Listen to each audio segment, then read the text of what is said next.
broadcast. No. I'll have to fix the podcast later on. All right, on the phone right now is Dev Aujla. Am I saying his name right, Robin? He's a journalist. You got that right. I got it right. Okay, very good. He's on the back there. He's there.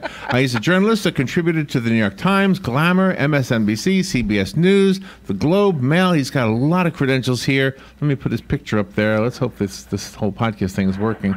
Oh, there he is. Look at him. He's got a book called 50 Ways to Get a Job, an unconventional guide to finding work on your terms. Oh, okay. Good morning, Dev. Thank you for being with us today. Oh, thanks for having me. Appreciate it. Yeah, the irony is it didn't take anything special. I just applied, and I've done radio for more than 30 years now, so yeah. You are that's a rare way to find a job, believe it or not. But well, maybe 30 years ago it was okay. Well, okay. Well, that's true. It's like I actually, part of the research for the book was reading all the career books from the 70s forward and diving in. And surprisingly, all the material has not changed at all, except our careers have. Our careers are non-linear. People are getting jobs moving from freelance gigs to full-time gigs, and it's time to switch up how we actually get work. But not the irony, but the part of this also that has changed is a lot of people are getting jobs on the internet and also working on or through the internet anyway, right? Yeah, they are. But the problem with getting jobs on the internet is that it's like sometimes we're almost trusting the same algorithm that's going to get us a YouTube video to choose our jobs, and that just seems that's no good. Like not good. It's just not good. Because the work that's needed to get a good job or to get that dream job actually involves like meeting people and talking to people, and it's a lot of work, but there is work to do, and our careers can be kind of that avenue of inquiry. Okay, so it sounds like what you're saying is that the books that once made sense don't make sense anymore, and you've got the one that is more for today's job seeker. Yeah, I mean the book came from a website that we created where we've had now 400,000 plus people use these exercises and get jobs and move through their nonlinear careers. And over the last 2 years, kind of expanded all and seen what people are using on the website and seeing what's resonating. And we've expanded all that content so that people now can actually get the real tangible things of what to do to get work with a nonlinear career. One of your pieces of advice is to write fiction about yourself. Why is that? Yes. Yeah. Writing fiction about yourself is one of the more sort of creative exercises in the book, and it helps you shake up how we view ourselves. So especially if we had a career where, we've had 10, 15 years in one field, there's almost one way we think about what our next job could be. So writing fiction is you take 6 bullet points from milestones from your career that are true, and then you make up, just let yourself be creative, make up 6 other things that never happened. Maybe you had a microbiology degree. Maybe you traveled to this other place. Maybe you live in a different city. And now you take all those, and that's kind of like your rough material for this little short piece of fiction you write. And now write it. Write a fictional bio of who would this person be. It's not you, but who would this person be that would combine some of the things that are true and some of the things that are fake and into one. And what happens when you do that is that you end up being like, there's a different life that's possible with some of the same stuff I have in my own life. And it kind of just lets loose of like what could be next. It's a good exercise. It actually, you're surprised at the results.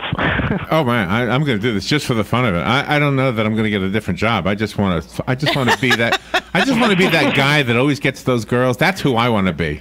Johnny Depp. I'm teasing.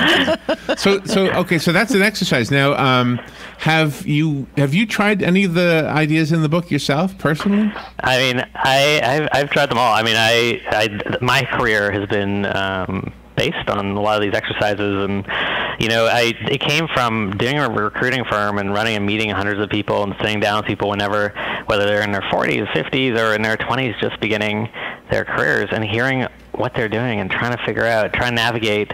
What does money mean? What does the time mean? How do I want to be stressed out at work, or do I want to have a little more flexibility or space? And it was the same exercises I was telling people every day, and it was like a chance to write them all down and make it so it was really accessible and easy for people. So my son might be more in your age range. He's 31, and when he has a really good job now. And before he applied for it, though, he said I found a really good job that I'm going to try to apply for, but I don't think I'm going to get it because I don't know how to use the software that they say is a requirement. And I said to him, "Are you kidding? You can learn any software.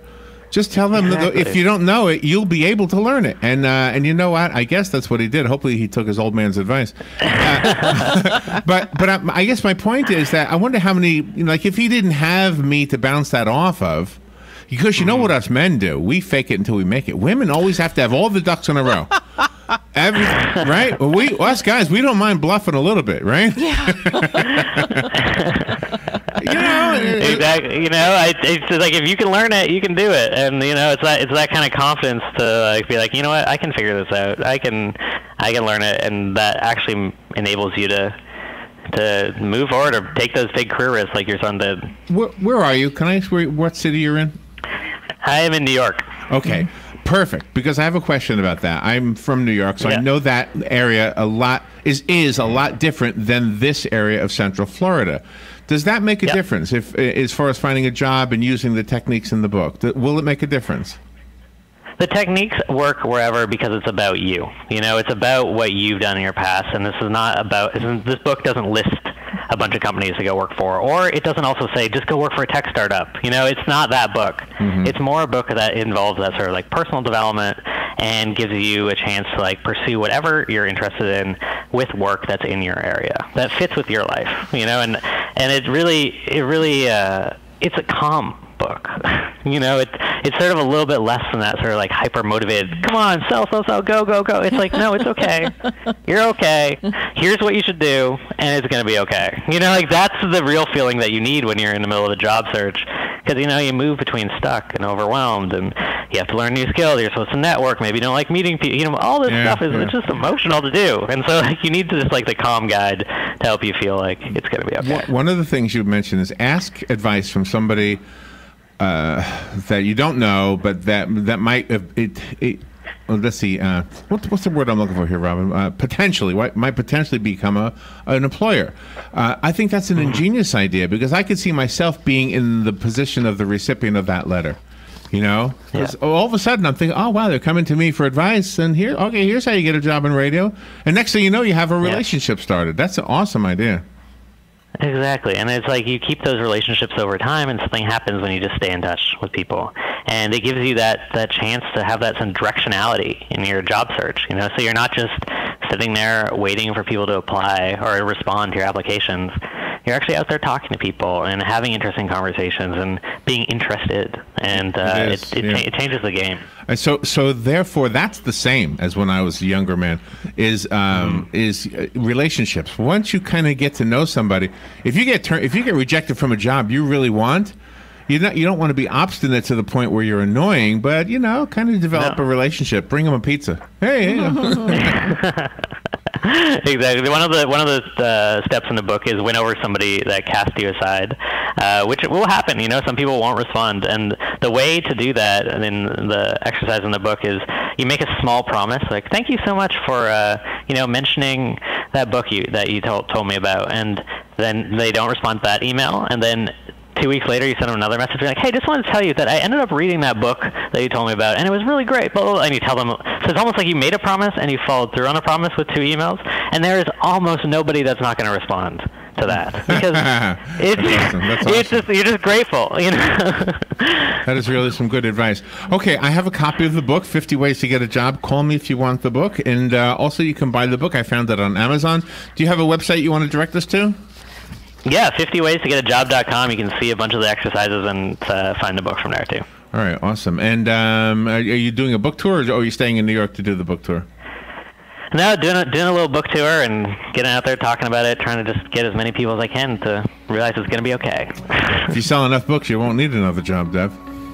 Thank you. I like work, so it's okay. Thank you. I can tell. Thank you, Dev. Thank you for being on the show. We'll be right back.